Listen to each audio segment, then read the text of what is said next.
അതെ, നമുക്ക് പോരാട്ടം ഉണ്ടെന്നാണ് ഇവിടെ പറയുന്നത്. അപ്പോൾ നമുക്ക് പോരാട്ടമുള്ളത് ജഡത്തോടും രക്തത്തോടുമല്ല. നമുക്ക് പോരാട്ടമുള്ളത് അപ്പുറത്തെ സഭയിലെ വ്യക്തികളോടല്ല. നമുക്ക് പോരാട്ടമുള്ളത് പുരോഹിതനോടോ ഉപദേശിയോടോ അല്ല. നമുക്ക് പോരാട്ടമുള്ളത് മറ്റ് മനുഷ്യ സഹജീവികളോടല്ല. നമ്മുടെ പോരാട്ടം ഭൗതികമല്ല. നമുക്കാർക്കും ഭൗതികമായ പോരാട്ടമില്ല. മറ്റുള്ളവരോടുള്ള അസൂയയല്ല നമ്മുടെ പോരാട്ടം.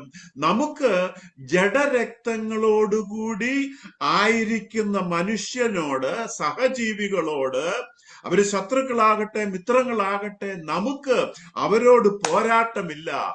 മറിച്ച് നമ്മുടെ പോരാട്ടം തന്ത്രവുമായിട്ട് വരുന്ന ഒരാളോടാ. നമ്മുടെ പോരാട്ടം ഭൗതിക ജീവിതത്തിലല്ല.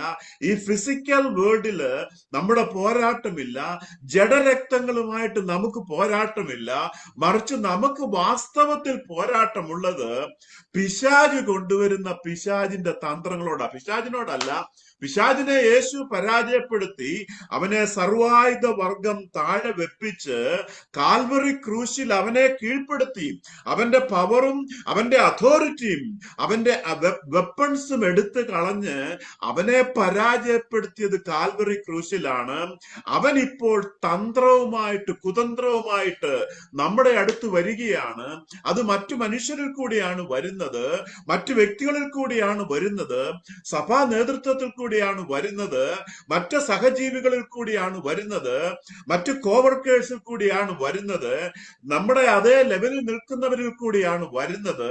എന്നാൽ വാസ്തവത്തിൽ അതിന്റെ റൂട്ട് കോസ് അവരല്ല, പിശാചിന്റെ കുതന്ത്രമാണ് അവരിൽ കൂടി വരുന്നത്. നമുക്കതുകൊണ്ട് അത് കൊണ്ടുവരുന്നവരോട് പോരാട്ടമില്ല. മറിച്ച് നമ്മുടെ പോരാട്ടം അതിന്റെ പുറകിൽ കൊണ്ടുവന്ന പിശാചിന്റെ കുതന്ത്രങ്ങളോടാ. ഇവിടെ കൊണ്ടുവന്ന കുതന്ത്രങ്ങളോടാ. ദൈവത്തിന്റെ പരിജ്ഞാനം ഇവിടെ നിറഞ്ഞിരിക്കുമ്പോൾ അതിനോട് എതിർത്ത് നിൽക്കുന്ന കുതന്ത്രങ്ങളോടാണ് നമുക്ക് പോരാട്ടമുള്ളത്.